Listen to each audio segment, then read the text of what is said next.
নমস্কার বন্ধুরা, আমি শ্রাবণ। রোজকার মতো আজও আমি এসে গেছি তোমাদের একটা গল্প শোনাতে। আজকে আমি তোমাদের গোপাল ভাঁড়ের একটি মজার গল্প শোনাবো। তো তার আগে এখনও অবধি যারা যারা আমার চ্যানেলটা সাবস্ক্রাইব করেছো তাদেরকে প্রথমেই ধন্যবাদ জানালাম। আর যারা এখনও সাবস্ক্রাইব করোনি তারা প্লিজ একটু সাবস্ক্রাইব করো, আমার বলা গল্পগুলো স্কিপ না করে পুরোটা শোনো, লাইক করো, কমেন্ট করো ও আমার চ্যানেলটা একটু শেয়ার করো।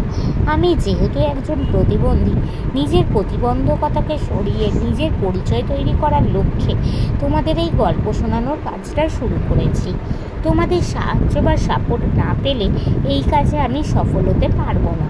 তাই আমি তোমাদের রিকোয়েস্ট করছি, প্লিজ তোমরা তোমাদের এই বন্ধুটিকে একটু সাপোর্ট করো, তবেই আমি সফল হতে পারবো। তো চলো আজকের গল্পটা শুরু করে দিই। আজকে আমি তোমাদের আগেই বলেছি গোপাল ভাঁড়ের একটি মজার গল্প শোনাবো। গল্পটির নাম হচ্ছে সর্দি মোছার পাছা। সেদিন বড়গঞ্জের হাটবার, সকলকে সেই হাট বাজার করতে যেতে হয়। গোপাল গঞ্জের বাজারে চলেছে গ্রামের কয়েকজন চেনা জানা লোকের সঙ্গে গল্প করতে করতে। যেতে যেতে হঠাৎ গোপালের নজরে পড়ে সামনের একটি মেয়েও যাচ্ছে বোঝা মাথায় নিয়ে। গোপাল ভালোভাবে নজর দিয়ে দেখতে পেল মেয়েটির ভারী বোঝার জন্যই হোক বা অন্য কোনো কারণেই হোক কাঁদতে কাঁদতে আগে সে চলেছে। আর ঘন ঘন একটা হাত দিয়ে সর্দি মুছছে, পাছায় ঘষছে আনমনে। কাঁদলে সকলেরই নাকি সর্দি আসে নাকে এমনিতেই। সে এক হাতে বোঝার টাল সামলাচ্ছে আর এক হাত দিয়ে নাকের সর্দি টেনে টেনে পাছায় মুছছে।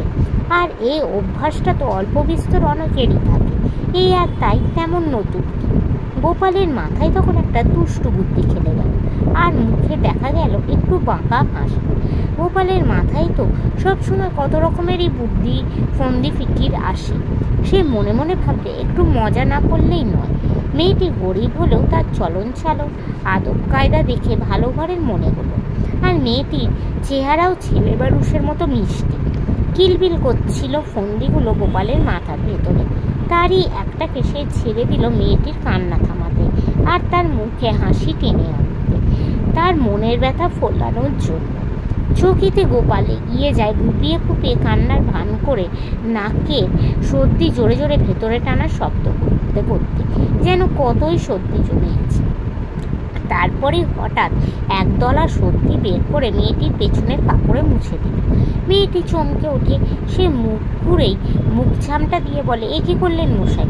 আপনার সর্দি আমার গায়ে মুছতে আপনাকে কেউ কি বলেছে? আপনার লজ্জা করলো না? ছি বেহায়া লোক কোথাকার। মেয়ে ছেলের গায়ে হাত দিলে? ভদ্রলোক হয়েও এই কি উচিত কাজ? আমি এখন রাজদরবারে নালিশ করব, কেন আপনি আমার পাছায় হাত দিলেন? গোপাল প্রাণ খোলা হাসি এসে তখন বলল, তা বাছা, তুমি রাগ করছো কেন?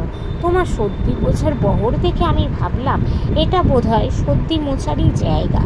গোপালের সঙ্গীরাও তো হো করে হেসে উঠল গোপালের কথা শুনে। মেয়েটির মুখেও সামান্য হাসির রেখা দেখা গেল। গোপাল তখন বলল, দেখো বাছা, তোমার চোখের সামনে চোখের জল দিয়ে তো তোমার পেছনের কাপড়ে সর্দি ধোয়া যাবে না। তাই বাজারে পৌঁছতে আমার চোখের জল দিয়ে তোমার পাছার কাপড়ে সর্দির দাগ ধুয়ে দেবো। আমি যে আবার এমন ছোট মেয়ের কান্না সইতে না পেরে কেঁদে ফেলি। মেয়েটি তো তখন গোপালের এই কথা শুনে ফিক করে হেসে উঠল। তার বাবার মতো এই লোকটি কথা বলছে শুনে সে তার মনে সব দুঃখ ভুলে যায় এবং হাসতে শুরু করে। তো বন্ধুরা, আজকের এই গল্পটি এখানেই শেষ হলো। তোমাদের যদি ভালো লাগে প্লিজ লাইক করো, আমার চ্যানেলটা সাবস্ক্রাইব করো ও শেয়ার করো। আজকের মতো আমি চললাম, আবার আমি কাল তোমাদের অন্য কোনো গল্প শোনানোর চেষ্টা করব। আজকের মতো টাটা।